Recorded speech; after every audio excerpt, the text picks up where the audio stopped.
Yuk, bisa hidup-hidupkan kamera dulu. Masa cuman L aja sendiri yang hidupin kamera?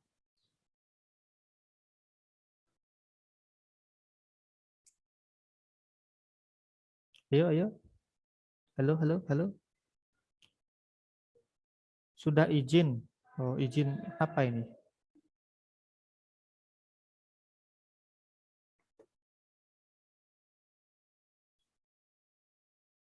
Oh, enggak. Oh, open cam. Oke. Ya, terima kasih. Ini ada Lingga, ada Stephanie, ada Ella, ada Widya.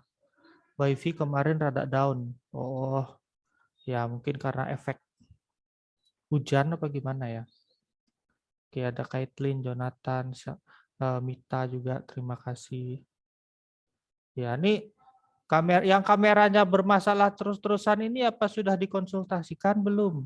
Ya, coba diajak curhat kameranya ya, kenapa bermasalah terus gitu ya.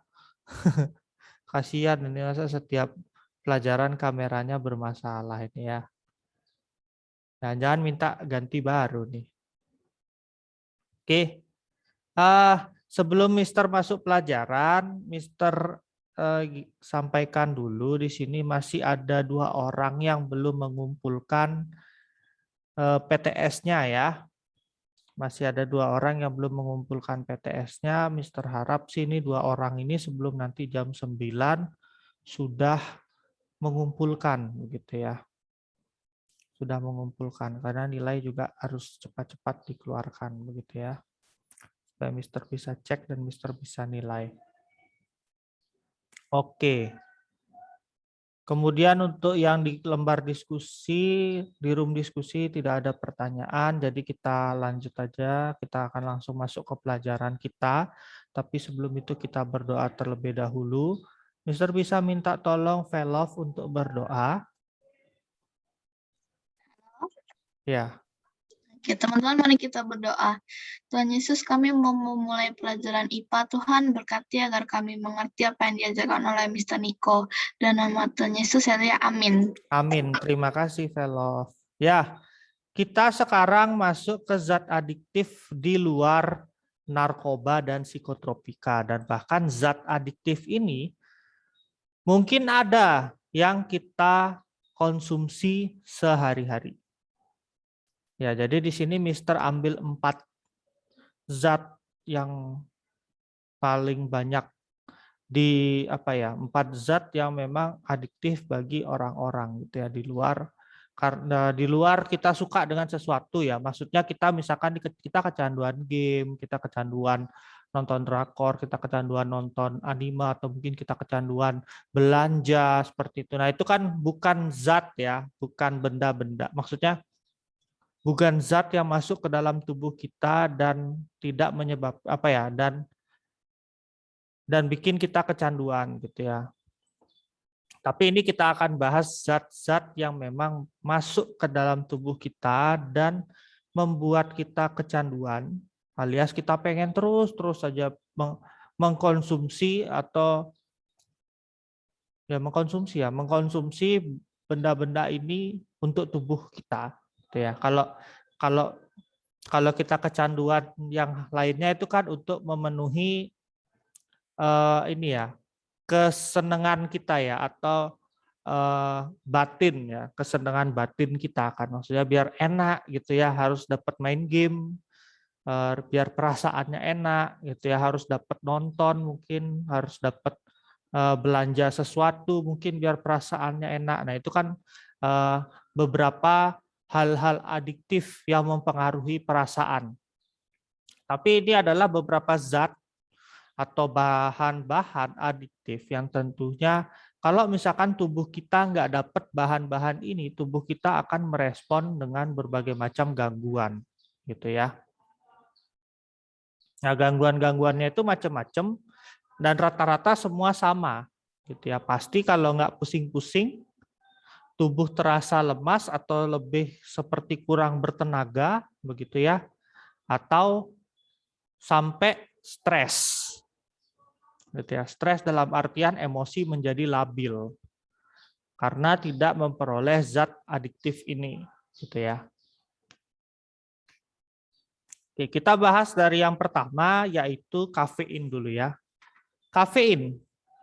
Nah, kafein ini zat adiktif yang selain disebut kafein juga bisa disebut sebagai tein. Ya, atau mungkin nanti kalian bisa lihat aja di bungkus-bungkus dari makanan-makanan minuman yang ada, begitu ya.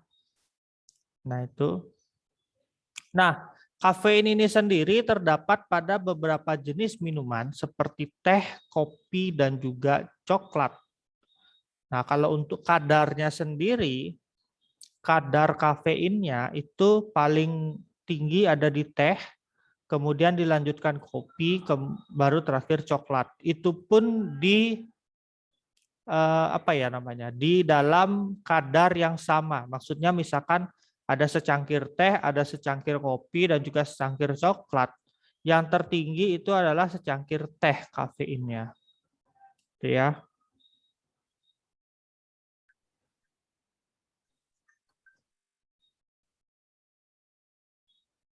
Nah, kemudian kalau kita mengkonsumsi zat ini bisa menimbulkan efek berupa kesiagaan dan semangat. Karena memang kafein ini memicu pembuluh darah untuk memperlebar pembuluh darah dan menaikkan denyut jantung. Jadi kita bisa lebih melek dan jadi kayak lebih merasa berenergi begitu ya. Padahal sama sekali tidak ada energi yang masuk gitu. Jadi darah itu akan terus terpompa lebih cepat gitu ya. Nah, kalau misalkan diminum dalam jumlah banyak, ini dapat menimbulkan kecemasan dan tentunya selain membuat jantung itu berdenyut secara tidak teratur alias terganggu gitu ya. Kalau misalkan ini diminum secara berlebihan.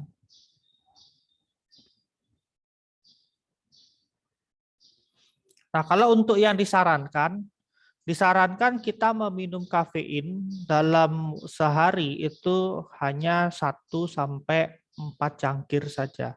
Di luar dari itu sebaiknya tidak perlu begitu ya, karena memang efek dari kafein ini sampai sekarang pun ya, kalau misalkan kalian sudah mengkonsumsi kafein begitu ya secara rutin, nah dampak yang akan ditimbulkan itu tidak akan hilang bahkan sampai kalian umur berapapun begitu ya.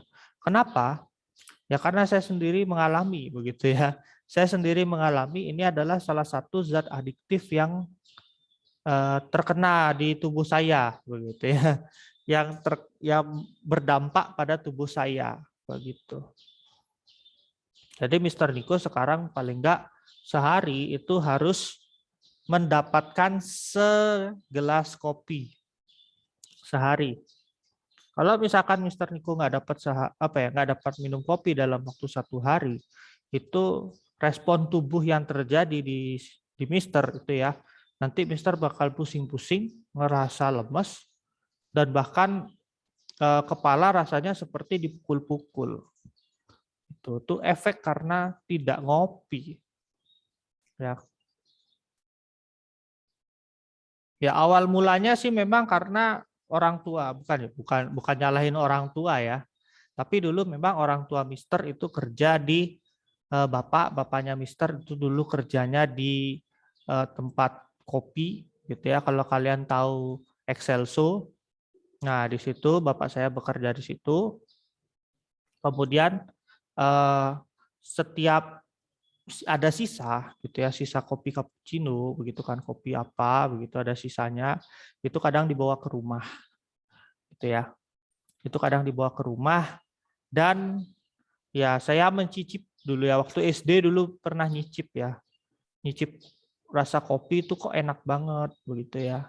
Kayak minum susu cuman ada pahit-pahitnya gitu karena waktu itu karena waktu itu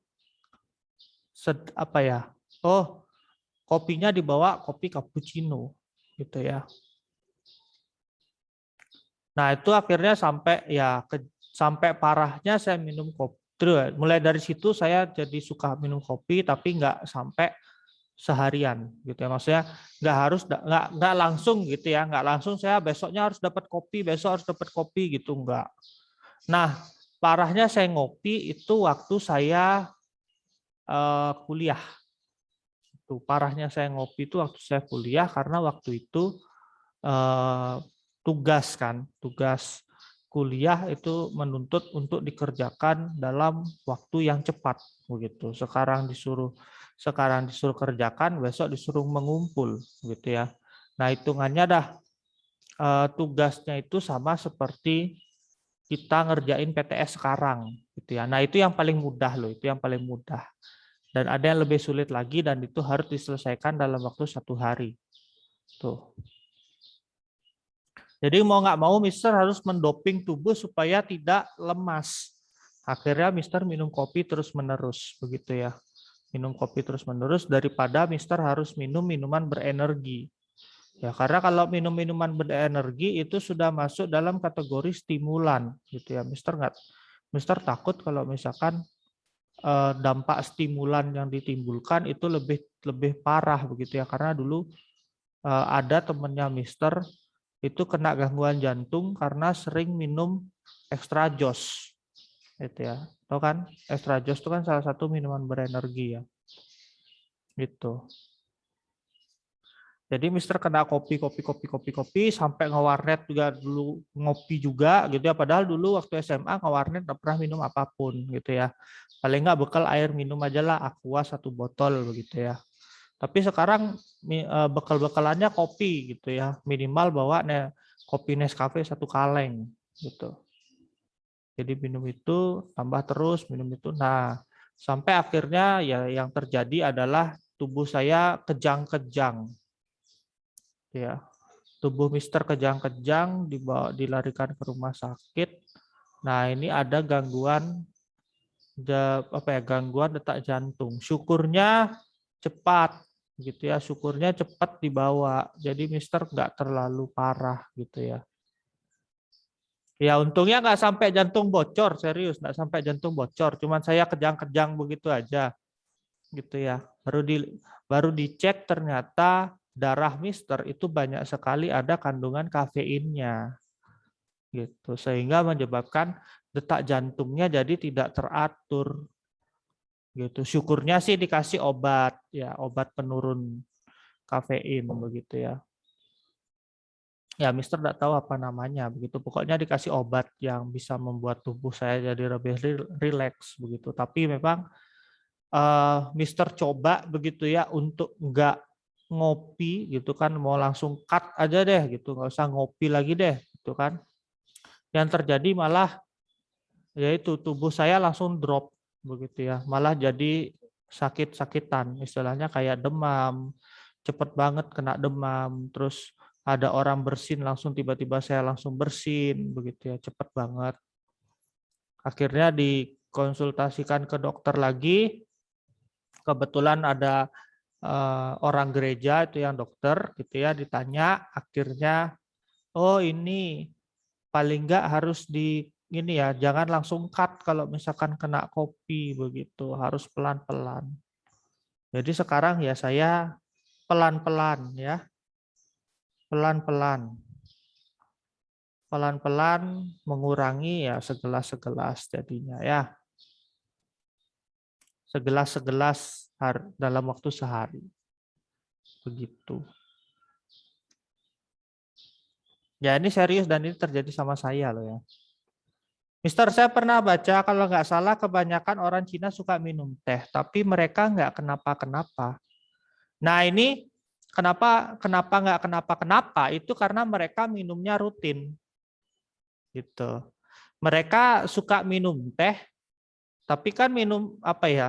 Tehnya yang diminum sama mereka itu kan bukanlah menjadi suatu kebiasaan habis makan minum teh, habis makan minum teh, gitu ya. Enggak. Tapi mereka kan memiliki kebiasaan rutin bahwa setiap pagi secangkir teh, ya, secangkir teh, gitu ya, gitu. Nah ini pertanyaannya siapa ini tadi? Oh, Karen ya. Oke, terima kasih pertanyaannya Karen. Jadi memang mereka sama, kalau kita minum kafein dalam jumlah yang cukup sehari itu nggak akan berdampak apapun. Gitu. Kalaupun saya dulu nggak sampai se-freak itu ya dalam minum kopi. Freak dalam artian itu gimana ya? Segila itu ya minum kopi. Gitu ya. Saya mungkin tidak akan merasakan dampak yang saya alami sekarang gitu ya. Ini kalau sampai sekarang ini saya masih mengalami loh. Kadang badan saya tuh gerak-gerak sendiri begini apa? Kadang tangan bergerak sendiri begitu. Kaki kadang rasanya kayak harus bergerak terus begitu ya. Itu dampak dari kopi yang dampak dari saya dulu kebanyakan minum kopi jadi seperti itu gitu. Oke, ini Cia bertanya nih, Mister, kan teh mengandung kafein, terus kalau sakit kenapa minumnya teh? Nah itu dia, ya, itu dia yang Mister kurang paham gitu ya. Kenapa orang membiasakan minum teh anget gitu ya? Minum teh anget, nah itu kenapa orang membiasakan minum teh anget? Nah itu merupakan suatu kebiasaan ya. Kebiasaan dan itu menjadi general istilahnya, jadi umum gitu loh. Padahal kalaupun kalian di luar negeri sakit pun kalian pasti nggak akan dikasih minum teh kan, ya bukan sebuah kepercayaan atau mitologi gitu ya, jadi sebuah kebiasaan gitu loh. Jadi sebuah kebiasaan kalau orang sakit dikasih teh anget. Sama kayak ada misalkan tamu datang dibuatkan minuman. Nah, itu kan sebuah kebiasaan ya istilahnya. Jadi kebiasaan ya samalah kayak kita baru bangun tidur langsung atur tempat tidur itu. Kan itu sebuah kebiasaan gitu. Jadi kemanapun kita terkadang meskipun kita nginep di hotel pun kalau kita kebiasaan bangun tidur ngerapikan tempat tidur, ya kita pasti akan melakukan hal itu juga gitu ya. Gitu. Mister, minuman sasetan itu juga mengandung kafein. Ya benar ya Jeremy ya. Beberapa jenis minuman-minuman memang ada mengandung kafein. Contohnya kayak kopi-kopi begitu ya, teh, coklat begitu. Nah, itu ada kafeinnya. Tapi kadarnya memang ya tidak apa ya, nggak tahu sih ya kalau kadar bisa nanti kalian cek sendiri aja gitu ya. Oke, ini siapa lagi nih? Joshua. Mister, di daun tehnya sudah ada kafein atau kafeinnya ada setelah dibikin di pabrik. Di daun tehnya itu sudah ada kafeinnya, Nak. Sama kayak kopi, kopi di biji kopinya itu juga sudah ada, gitu ya. Malah setelah dibikin di pabrik, kalau kita lihat dia adalah sintetis, gitu ya, maksudnya buatan, gitu kan. Teh-teh buatan atau kopi-kopi buatan yang tidak berasal dari biji kopi asli atau mungkin dari daun teh asli. Nah, itu malah kadar kafeinnya itu tidak sebanyak yang aslinya. Gitu. Oke, Tiffany, apakah semua jenis teh mengandung kafein? Ya, semua jenis teh mengandung kafein, cuman kadarnya aja yang beda-beda ya. Kadarnya aja yang beda-beda. Kalau misalkan teh hitam itu lebih sedikit kadar kafeinnya daripada teh hijau. Gitu.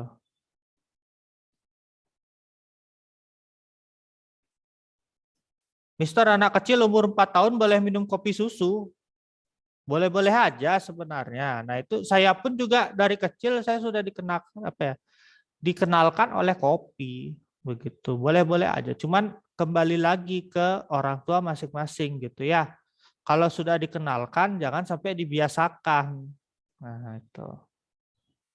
Malah bahaya kalau memang sudah itu buruk dibiasakan. Jadi lebih buruk lagi gitu. Mister, kalau sakit dikasih teh kok malah tidur. Ya, itu kembali ke sugesti diri sendiri ya. Ya, kembali sugesti diri sendiri. Kalau kalian sakit kan kalian pasti pengennya istirahat ya. Istirahat aja. Ada memang orang yang enggak biasa istirahat begitu ya. Begitu dia sakit kan benar-benar ngedrop ya. Mereka dikasih minuman seperti itu dikasih teh atau apa gitu, nah mereka jadi malah bangkit semangatnya gitu ya. Gitu. Mister, di buah kokoa ada kafeinnya. Kalau di buahnya itu nggak ada, tapi di bijinya yang ada, biji kokoanya ya. Biji kakao ya. Kalau kokoa bahasa Inggris ya. Mm-mm. Biji kakaonya yang ada. Nah, itulah biji kakaonya itu yang diolah jadi coklat ya.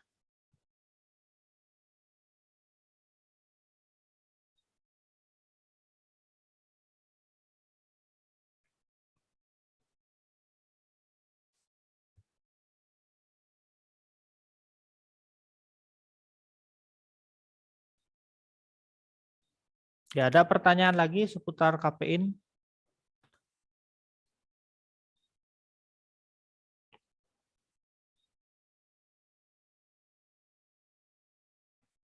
Jadi kalau memang kalian sudah apa ya, mencoba ya, alangkah baiknya cuman mencoba saja, jangan dijadikan itu sebuah kebiasaan ya. Takutnya nanti kalau kalian terbiasa ya pengaruh ke tubuh kalian jadi nggak baik gitu ya.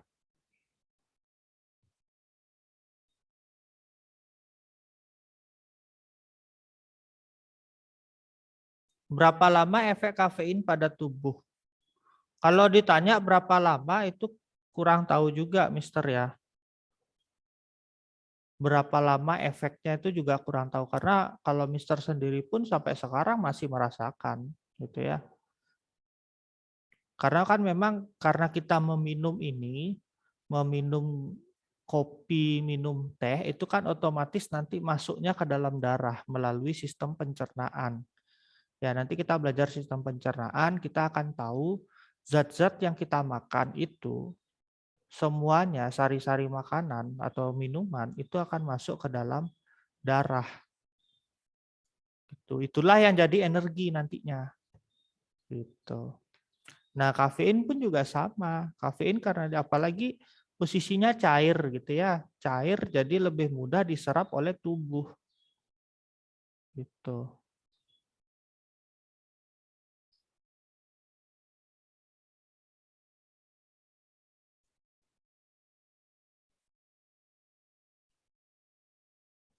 Makanya kalau kalian sudah merasa nggak enak dengan kafein ya coba kurang-kurangi aja ya.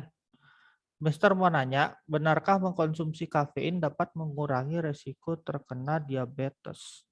Kalau dia dibilang kena diabetes, itu belum tentu ya, karena kan beberapa orang memiliki eh, kebiasaan untuk meminum zat-zat yang mengandung kafein seperti teh, kopi, dan coklat itu dalam kondisi yang manis, gitu ya.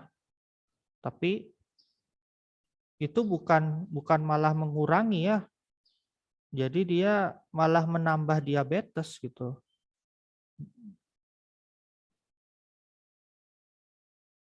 Jadi bukan apa ya, kalau dibilang dia mencegah, ya mencegah karena dia kan menghambat reseptor ya, istilahnya menghambat reseptor di dalam sel sel di hati begitu ya, sehingga menyebabkan gininya apa namanya pembuatan hormon ininya apa ya, pembuatan hormon insulinnya itu bertambah begitu kan, jadi dapat mengurangi diabetes. Itu kalau dalam kondisi pahit. Tapi kalau dalam kondisi manis ya sama aja ya,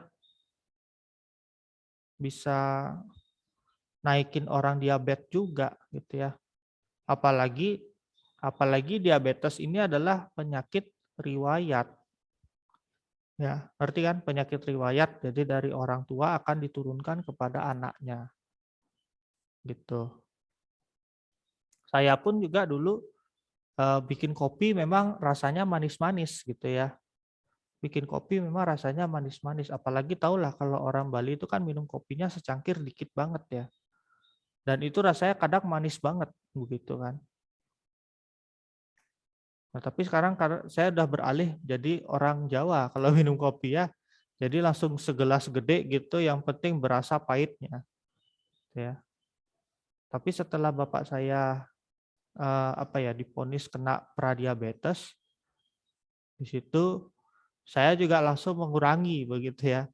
Jangan cari makan makanan yang manis atau mungkin minum kopi atau minum teh dengan rasa yang manis. Karena memang kandungan gula itu lebih tinggi daripada kandungan kafein itu sendiri. Itu. Ada pertanyaan lagi?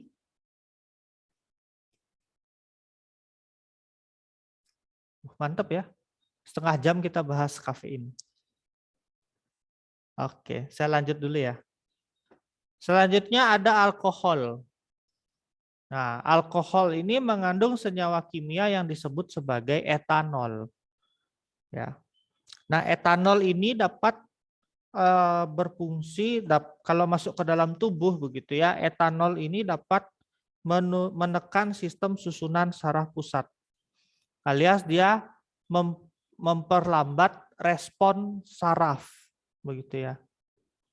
Jadi menurunkan refleks orang gitu.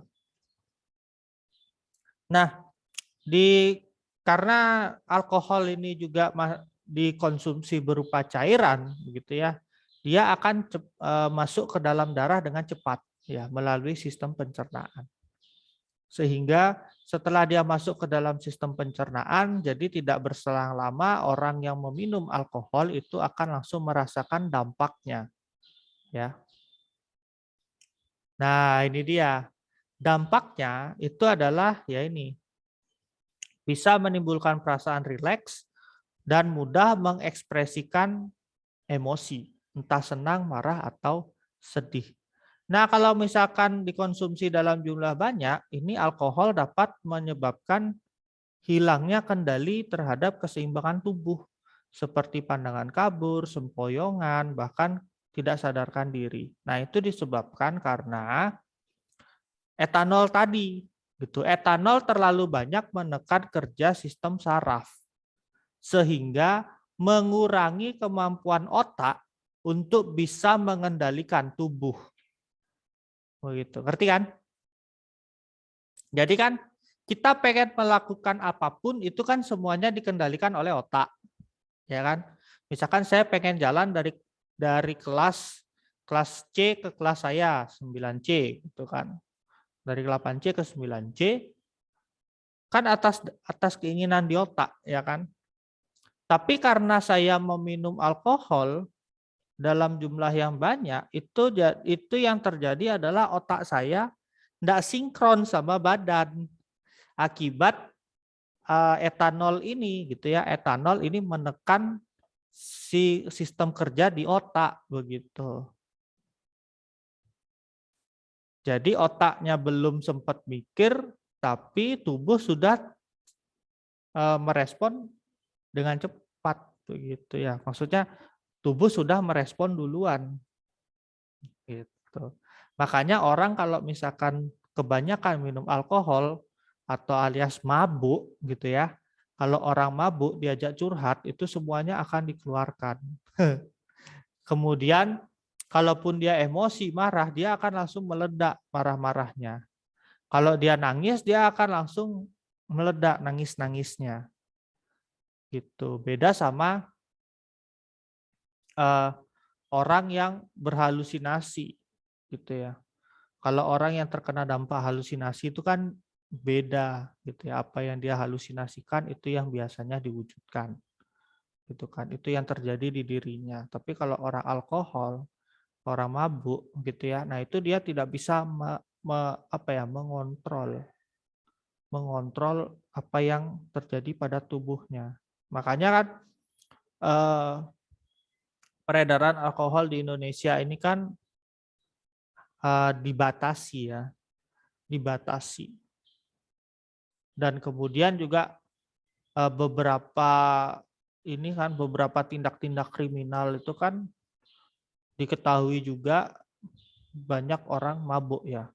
Seperti dulu kasus di tahun 2000 15, 16, itu saya lupa.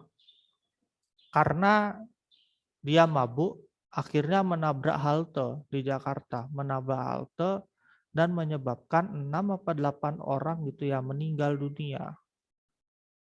Itu posisi pagi-pagi loh itu. Pagi-pagi dan yang menabrak itu dalam keadaan mabuk.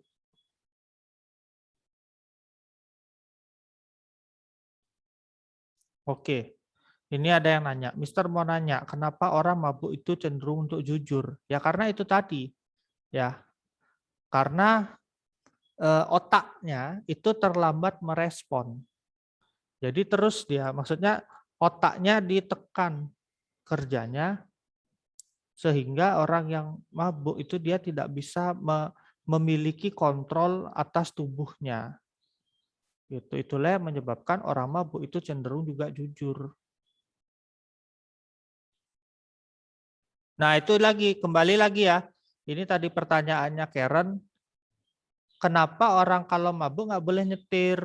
Gitu ya. Nah itu walaupun ada kadar alkohol di tubuhnya, itu dah karena menekan sistem saraf begitu ya. Kalau orang mabuk, dia tidak akan bisa mengontrol tubuhnya.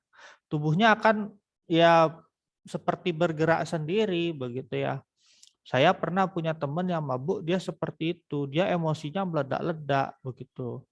Pernah dulu hampir berantem sama teman begitu. Syukur teman yang mau dihajar sama yang mabuk ini mengetahui kalau dia kondisi mabuk begitu. Makanya bahaya ya. Terakhir kan ada yang kecelakaan di Jakarta yang barusan Mister bilang itu. Ya, orang mabuk menabrak orang-orang yang ada di halte, itu katanya dia terlambat memutar gini apa ya, memutar setirnya gitu. Coba. Mister, alkohol yang ada di minuman keras sama yang biasa dipakai rumah sakit itu sama atau berbeda? Berbeda ya. Alkohol yang ada di minuman keras itu dibagi lagi golongannya. Nah, sekalian nih pertanyaannya Joshua ya. Nah, alkohol di minuman keras itu dibagi golongannya. Jadi ada 3 golongan, yaitu golongan A, B, dan C. Kalau golongan A itu terdiri dari alkohol dengan minuman beralkohol yang kadar alkoholnya itu sekitar 0,1 sampai 5%. Biasanya itu ada di bir, ya, bir. Kemudian ada lagi golongan B, yaitu dengan kadar alkohol yang 5 sampai 20%. Itu biasanya ada di anggur atau wine, ya. Kemudian ada golongan C yang kadarnya 20 sampai 50%. Itu adalah ya miras-miras model kayak vodka, model seperti whisky, rum yang kayak gitu-gitu. Nah, itu kadar alkoholnya di atas 20 sampai 50%. Nah, tapi kalau yang di atas 50% itu penggunaannya sudah tidak lagi diperuntukkan untuk dimasukkan ke dalam tubuh. Ya, jadi alkohol yang ada di rumah sakit itu adalah alkohol yang digunakan untuk ya membersihkan luka, begitu ya. Berbeda. Kalau misalkan kena kulit aja nggak apa-apa, tapi kalau sampai masuk ke dalam tubuh kita melalui sistem pencernaan itu akan jadi racun. Gitu. Itu akan jadi racun bagi tubuh. Makanya ada orang minum alkohol 70% langsung meninggal. Ada. Orang bunuh diri minum alkohol 70% langsung meninggal.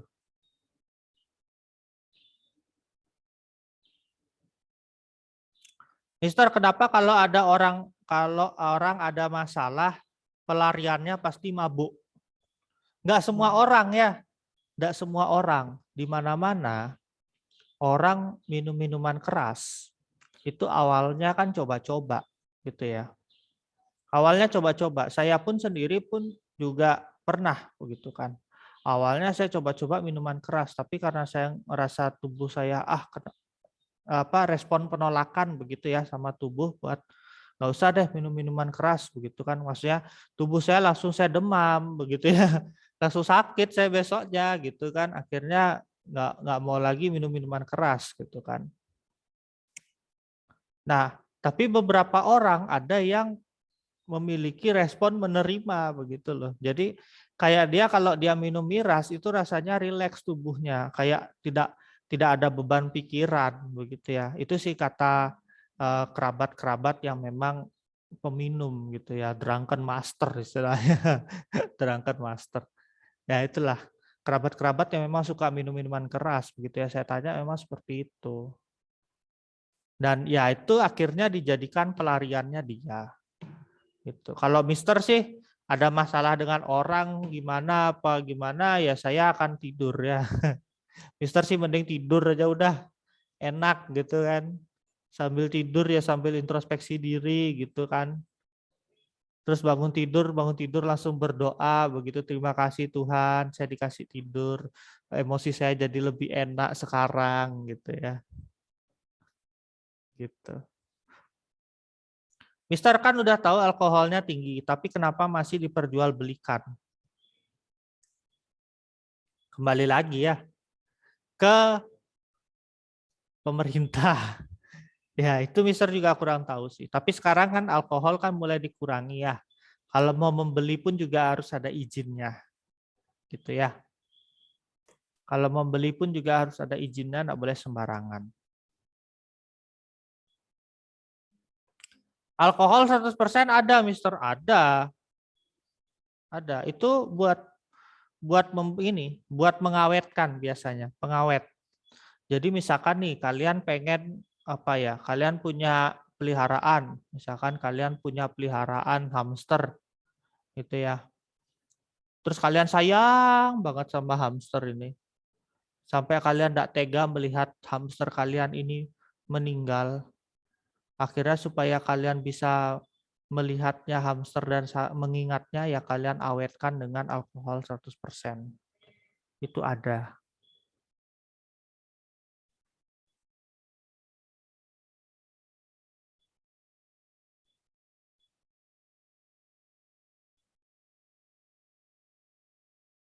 Mister, bukannya minuman keras itu dilarang ya? Saya sering lihat-lihat di TV orang yang minum minuman keras ditangkap. Ya itu betul sekali. Itu dah makanya Mister bilang, minuman keras ini sekarang sudah dikurangi peredarannya. Ya karena memang banyak orang yang menyalahgunakan. Kalau kalian sering nonton 86, itu pasti kalian sering banget lihat orang mabuk, ya kan?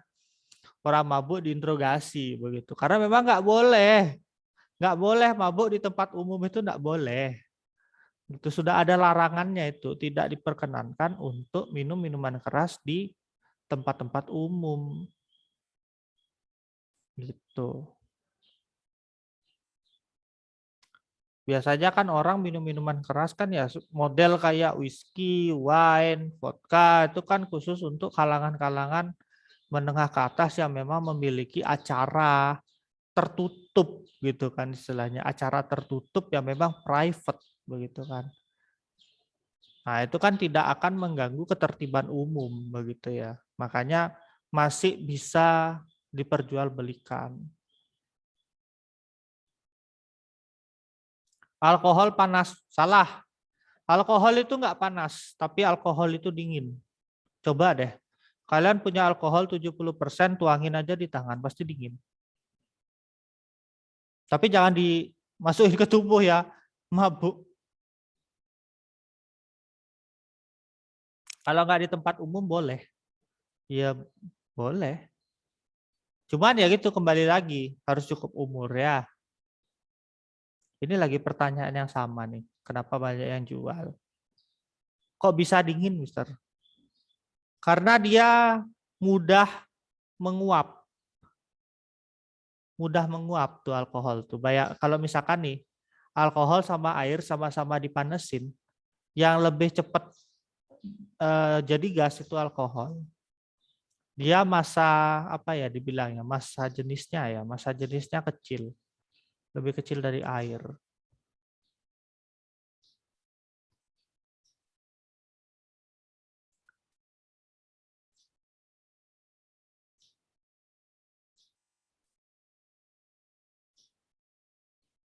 Ya itu ya, jangan sampai kalian terkena ini ya alkohol ini.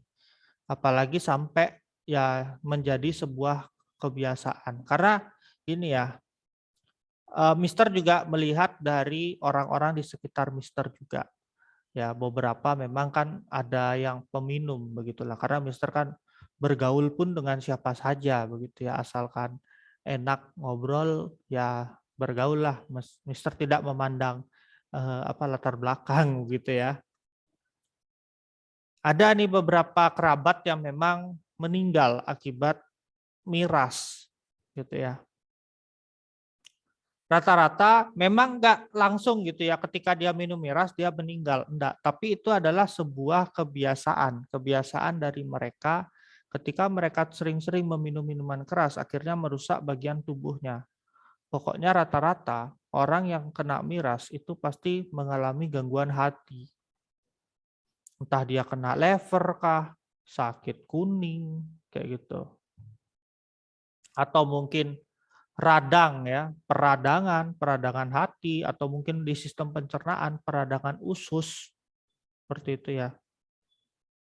Nah itu diakibatkan karena miras.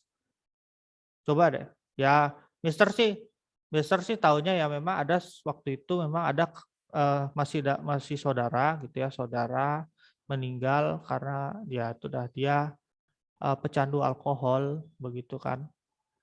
Setiap kumpul-kumpul dengan kerabatnya pasti minum alkohol begitu kan. Nah, itu ketika didiagnosis dokter mengalami sirosis hati alias pengeroposan hati gitu ya. Hati bisa keropos tuh. Hati yang hancur aja tidak bisa dibentuk apalagi keropos ya. Hancur pelan-pelan tuh. Nah, itu sirosis hati dan dicek memang kadar alkohol di tubuhnya itu sudah banyak banget gitu.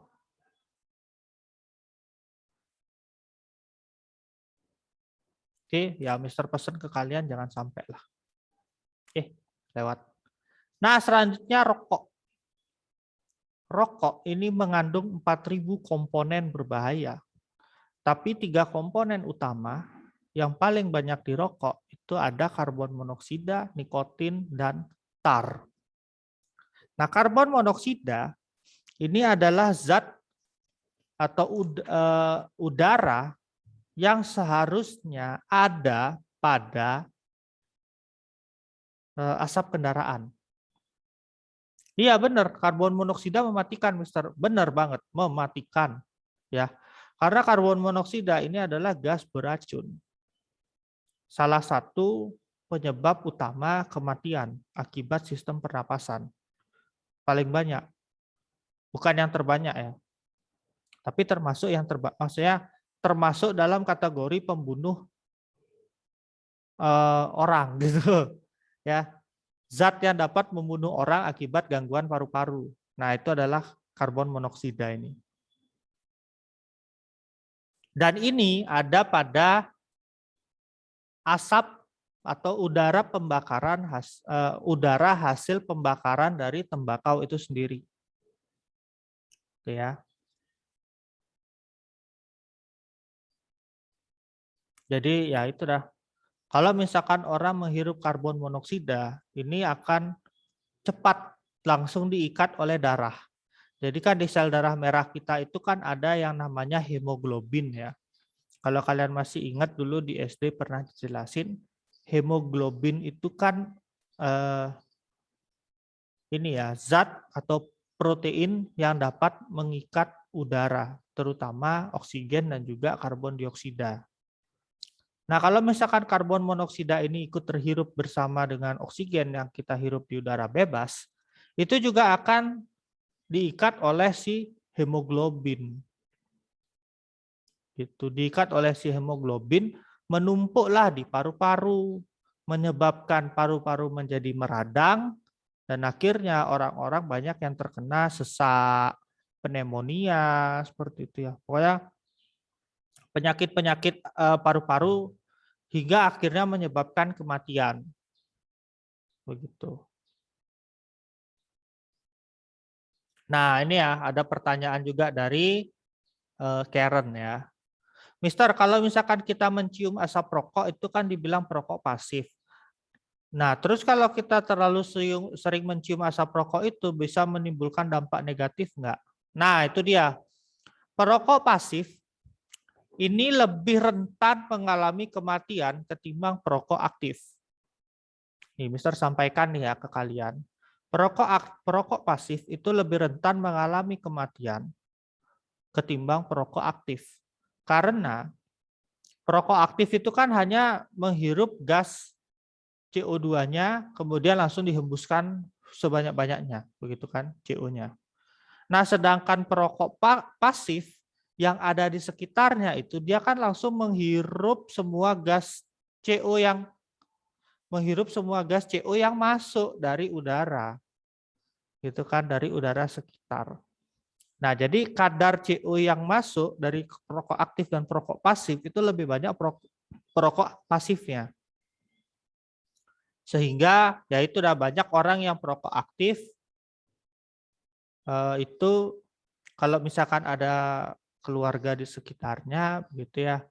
Nah, kadang kalau dia tidak menjaga sikapnya dalam merokok gitu ya. Nah, itu jadi ini lagi ya. Jadi ada yang meninggal lagi gitu ya. Ya, jadi lebih rentan perokok pasif ketimbang perokok aktif. Nah, maka dari itu Mister sampaikan ke kalian, kalau misalkan kalian ada melihat kerabat atau orang terdekat kalian merokok, kalau memang diberitahu tidak tidak merasa terganggu, ya itu nggak masalah. Tapi kalau misalkan diberitahu merasa terganggu, ya mending kalian sendiri yang menghindar. Gitu ya, jangan sampai kalian menghirup asap rokok. Sama kayak Mister di warnet juga dulu gitu. Mister mending main di warnet dengan harga yang lebih mahal asalkan tidak ada perokok di situ. Ketimbang Mister bayar warnet murah dengan orang-orang di sebelah yang merokok. Itu Mister pernah mengalami sesak napas Mister ya. Akhirnya udah nggak pernah lagi mampir ke warnet itu karena Mister lihat juga banyak banget perokok di situ. Akhirnya Mister mampir ke warnet yang ber-AC. Meskipun bayarnya lebih mahal, tapi nggak apa-apa lah. Yang penting mainnya kita nyaman gitu ya. Gitu. Mister rokok kan bahaya, terus kok masih diproduksi? Balik lagi ya. Sama kayak orang sama kayak miras ya. Gitu. Karena sudah menjadi sebuah kebiasaan.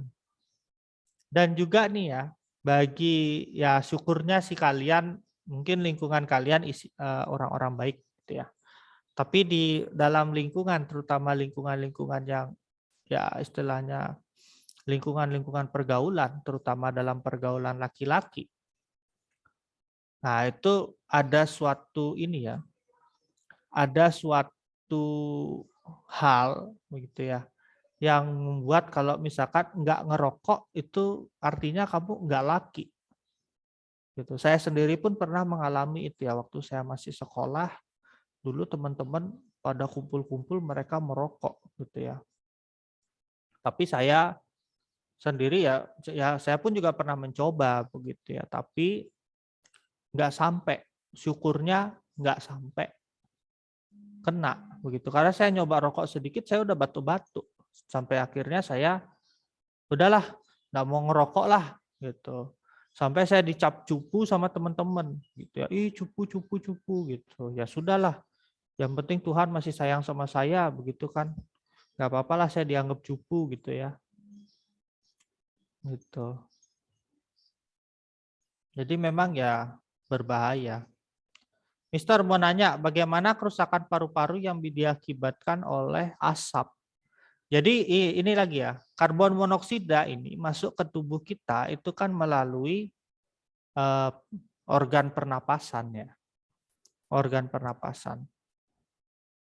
Nah, organ pernapasan ini bisa karena kan paru-paru itu kan dia menseleksi memasukkan oksigen dan mengeluarkan karbon dioksida. Begitu ya. Nah, karbon monoksida ini karena dia masanya, ya massa jenisnya itu lebih berat daripada karbon dioksida.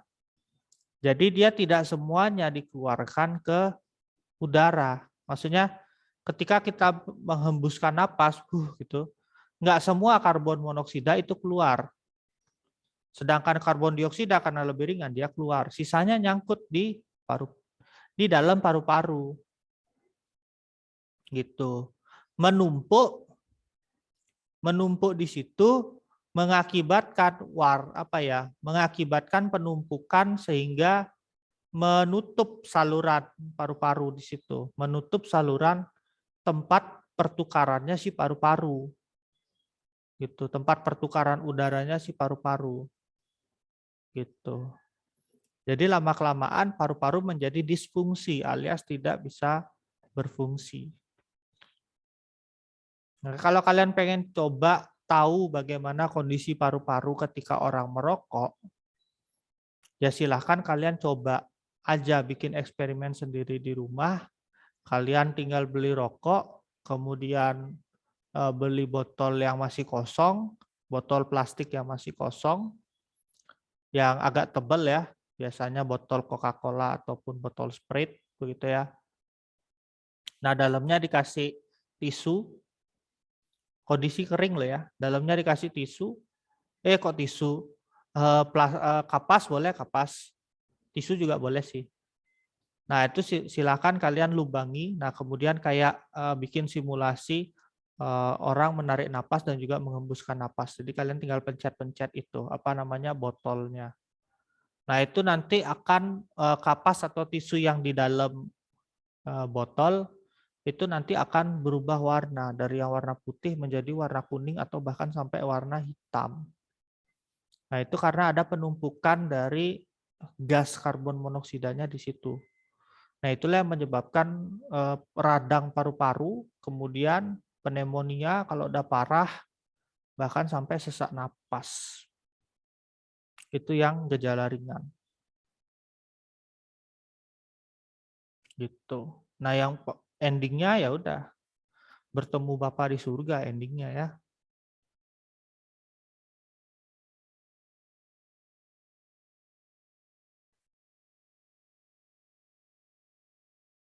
Oke. Selanjutnya ada yang namanya nikotin. Waktu saya masih, tinggal 3 menit ternyata. Ya. Nikotin ya, saya jelasin sedikit nikotin. Nah, orang kenapa bisa ketagihan sama rokok? Alias kalau ngerokok itu sebatang sehari itu kayak nggak cukup begitu ya. Itu karena adanya nikotin di situ. Nah, jadi nikotin ini yang memiliki sifat untuk bikin orang jadi ketagihan. Zat ketergantungannya itu ada di nikotin. Nah, selain di rokok itu sendiri, kalau secara alam, nikotin itu ada pada beberapa jenis tumbuhan seperti terong, tomat hijau, kentang. Gitu ya. Tapi yang paling banyak kadar nikotinnya itu ada di tembakau, yang merupakan bahan utama dalam rokok. Ya. Nah, selain menyebabkan ketergantungan, nikotin sendiri ini yang bisa menyebabkan orang katanya kalau ngerokok itu bisa jadi rileks. Tuh, coba deh tanya, kalau mungkin siapa ada yang perokok begitu ya di sekitar kalian gitu. Gimana rasanya habis ngerokok? Pasti mereka bilang, oh rileks gitu. Tubuh kayak enak gitu rasanya. Nah ini ya karena adanya nikotin ini. Gitu.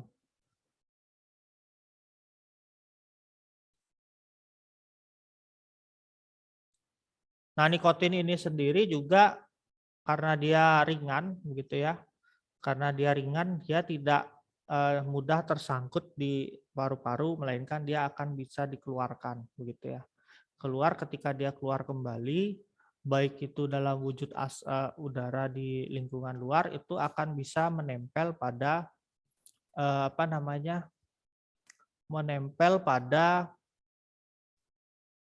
peralatan-peralatan di sekitar rumah seperti karpet, bantal, baju seperti itu ya. Maksudnya bahan-bahan rumah yang mengandung serat benang begitu kan.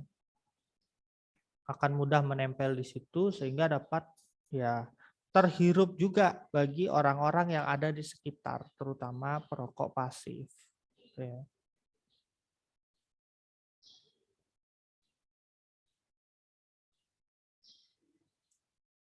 Dan juga ini bersifat karsinogen ya.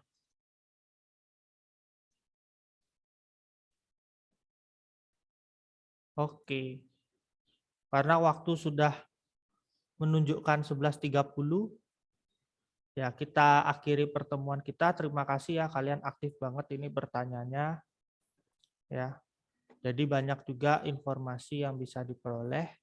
Jadi nanti di hari Rabu kita lanjutin lagi ya. Oke. Mari kita berdoa sebelum kita akhiri pelajaran kita hari ini. Kita satu dalam doa. Tuhan, terima kasih ya Tuhan untuk segala berkat dan juga anugerah-Mu untuk kesempatan kami bisa belajar IPA hari ini. Kiranya Engkau berkati ya Tuhan agar kami senantiasa terhindar dari yang namanya zat adiktif dan tentunya akan memberikan dampak negatif bagi tubuh kami.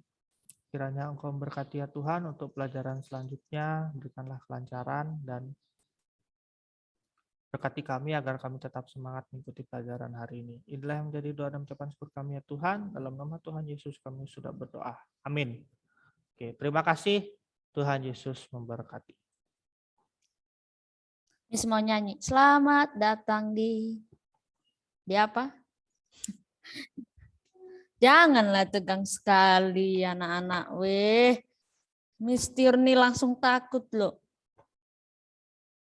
Ya, yang tidak bisa open cam tidak apa-apa. Oke, asalkan Anda jujur saja, itu cukup bagiku. Oke, selamat datang di bulan yang baru untuk anak-anak semua. Masih dengan situasi yang sama. Ya, gimana ya? Tetap semangat saja. Kita awali dan akhiri bulan ini dengan bahagia ya. Dengan bahagia. Oke, kita akan mulai pembelajarannya. Kita berdoa terlebih dahulu. Izinkan Mister untuk memimpin doa. Mari kita berdoa. Kami bersyukur untuk kebaikan-Mu Tuhan yang memelihara kami dan menjaga kami sampai pada waktu ini. Bapak yang baik, kami akan memulai pembelajaran bahasa Indonesia. Biarlah Engkau yang berkehendak Tuhan atas diri kami masing-masing. Biarlah Engkau yang menuntun kami sehingga pembelajaran ini boleh berguna, boleh diterima anak-anak dan Mister juga bisa menyampaikan pembelajaran ini dengan baik. Terima kasih Tuhan, kami serahkan siswa-siswi kelas 8C kepadamu. Biarlah Engkau yang memberkati mereka, masa depan yang penuh harapan. Terpuji Engkau Tuhan, haleluya, amin. Oke, anak-anak, Miss langsung absen tanggal 1. Alicia? Hadir, Miss. Jeremy? Hadir. Eliza? Hadir, Miss. Aaron? Ini nge-lag dia. Oke, Ishak? Ishak? Hadir, Miss. Oke. Jesse? Hadir, Miss. Jonathan? Hadir, Miss. Joshua? Hadir, Miss. Kathleen? Hadir, Miss. Karen? Hadir, Miss. Lingga? Hadir, Miss. Bagus banget puisinya ya Lingga. Kamu yang buat sendiri? Luar biasa. Terus berkarya dan rekan-rekan yang lain juga. Mari di mana kamu punya keahlian di situ saja kembangkan ya. Pangestu? Weh, ini semua off kamera ini. Pangestu?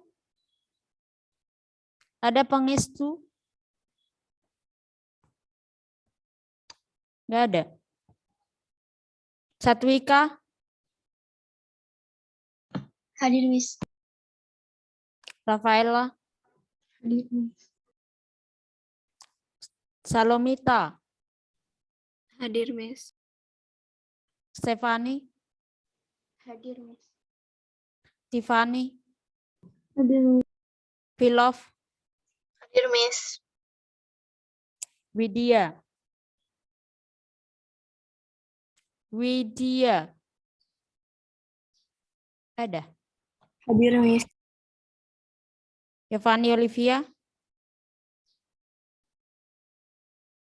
Yovani Olivia. Ini jaringan Miss nge-lag atau apa ya? Yovani. Yovani Olivia. Oke, baik. Terima kasih anak-anak semuanya. Oke, kita akan masuk ke materi yang baru. Dan Miss akan coba membuat metode yang baru pada pembelajaran yang ini. Jadi kita akan ada diskusi kelompok. Jadi nanti akan ada presentasi dan Miss akan masukkan ke kelompok-kelompok. Tapi sebelumnya Miss akan sedikit share dulu beberapa hal berhubungan dengan kelompok. Oke, silakan kalian perhatikan tulisan dokter yang sesungguhnya. Semuanya lihat ke layar. Sudah pernah lihat tulisan dokter?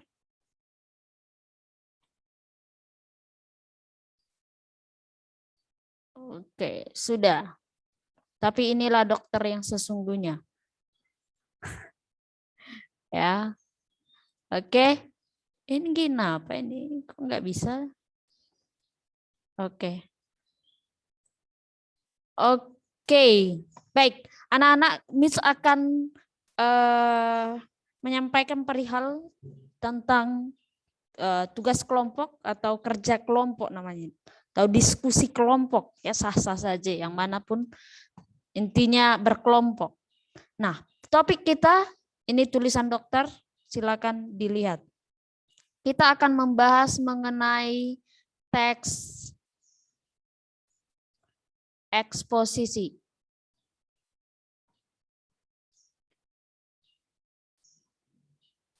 Oke, teks eksposisi ini terbagi menjadi 6 topik.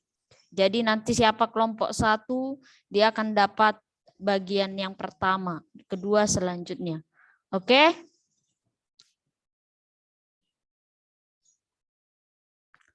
Yang pertama mengenai hakikat. Hakikat dari teks eksposisi ya. Yang kedua mengenai ciri-ciri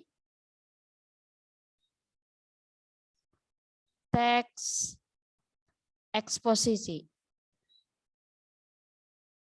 Oke. Yang ketiga mengenai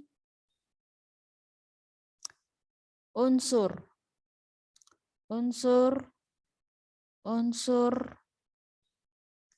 teks eksposisi ya.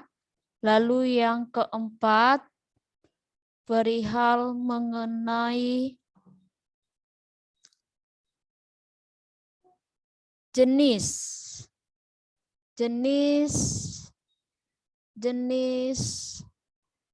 teks eksposisi. Lalu yang kelima berbicara mengenai struktur dari teks eksposisi. Dan yang terakhir adalah kaidah kebahasaan.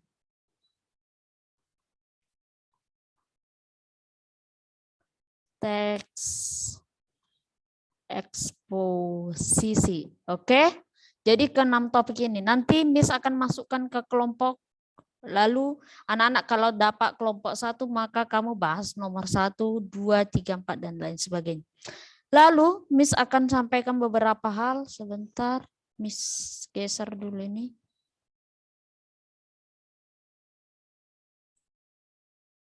Oke. Yang pertama untuk pembuatan PPT. Sebentar. Ini ada chat masuk.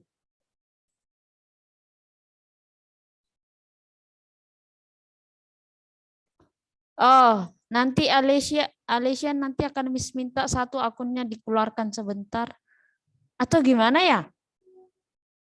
Sebentar, nanti kita pikirkan mengenai hal itu. Miss sampaikan dulu perihal mengenai hal ini ya. Nanti kita bahas Alicia. Lalu untuk setiap kelompok wajib minimal 7 slide. Oke, minimal 7 slide dalam bentuk PPT. Oke. Nah, pada slide pertama kamu bisa membuat topik judul lalu disertakan dengan nama kelompok. Ya, nama kelompok siapa? Itu pada slide pertama. Slide kedua harus berbicara mengenai topik pembahasan. Mengenai apa? Dari judul ini kamu pecah menjadi topik pembahasan. Kalau kamu berbicara mengenai hakikat, berarti kamu bisa ambil contoh asal kata. Asal kata dari teks dan eksposisi. Lalu pengertian berdasarkan KBBI. Ya. Lalu berdasarkan apa lagi? Para ahli. Maaf, para ahli dan yang terakhir kesimpulan kelompok. Oke ya. Nanti kamu pecah lagi menurut berapa para ahli ini terbagi berapa orang dan lain sebagainya. Ciri-ciri, berapa ciri-cirinya, jelaskan, beri contoh, unsur-unsur demikian, ciri, jenis-jenis, struktur, dan kaidah kebahasaan. Oke, lalu untuk presentasi harus ada pembuka, lalu pemaparan materi,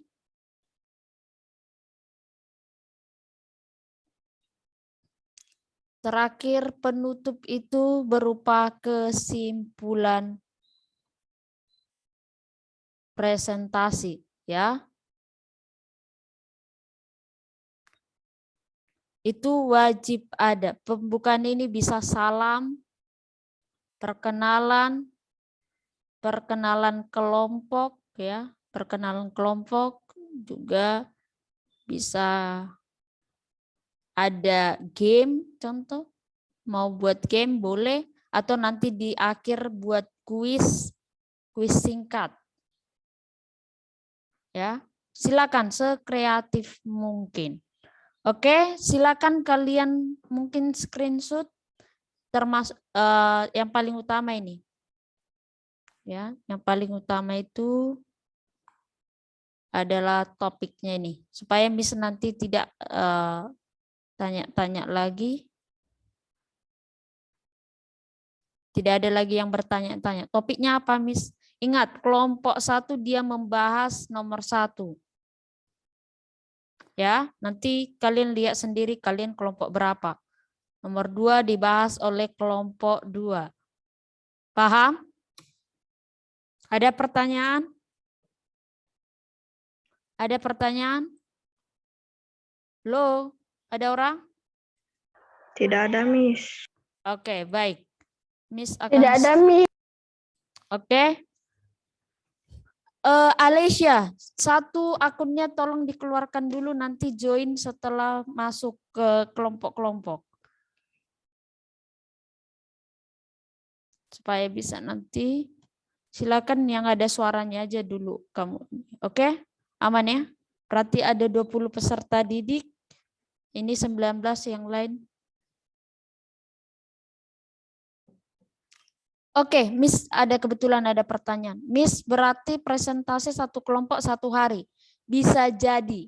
Tapi kalau contoh seperti penghakikat dan ciri-ciri itu biasanya dipresentasikan dalam kurun waktu yang sama, dalam 1 hari contoh ya. Tapi yang lainnya nanti bisa jadi mundur. Tetapi PPT wajib sudah dikumpul minimal hari Rabu. Ya, PPT itu sudah harus dikumpul hari Rabu. Karena kita sudah selesai minggu PTS ini nanti terakhir, Miss minta jangan dikerjakan, nanti dikerjakan dalam kelompok, lalu kalian kerjakan mulai dari hari Senin, diskusi kelompoknya lagi ya, di luar pembelajaran bahasa Indonesia. Paham? Oke. Miss akan masukkan ke kelompok terbagi menjadi 6 kelompok. Miss, pengambilan rapor enggak libur kah? Enggak ada pengambilan rapor. Nah, adanya secara online kalau enggak salah. Yang ada itu online. Oke, Miss lihat dulu.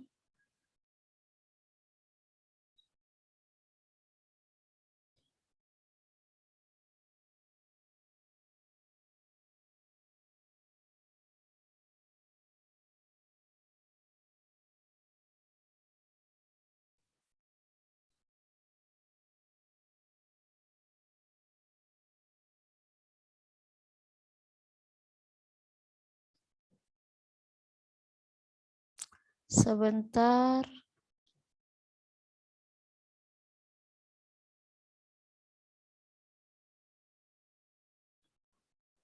Oke, misalkan masukkan ke kelompok diskusi kurang lebih ya 30 menitan. Ya. Nanti misalkan join ke setiap kelompok. Oke.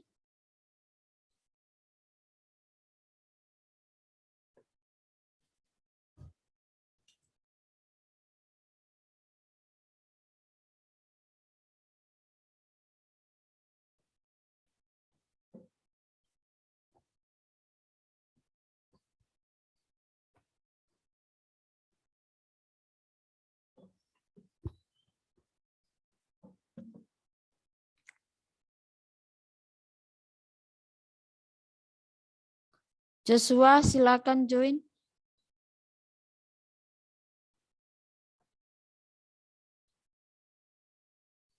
Oke, sebentar Alicia.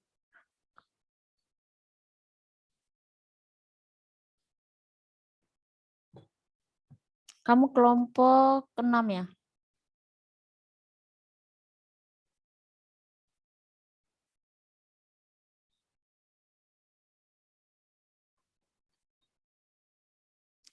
Oke, konfirmasi Alicia.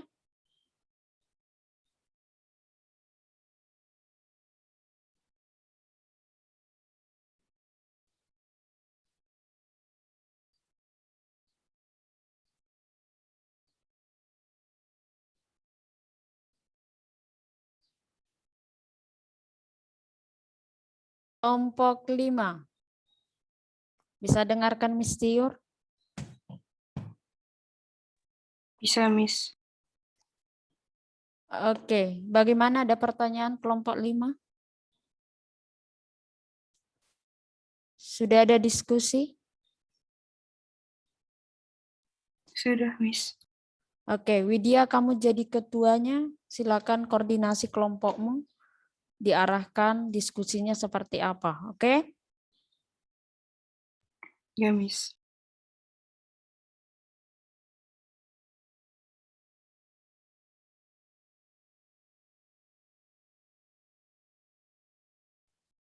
Oke, kelompok 6. Bisa dengarkan Miss Tiur? Sudah ada diskusi? Sudah.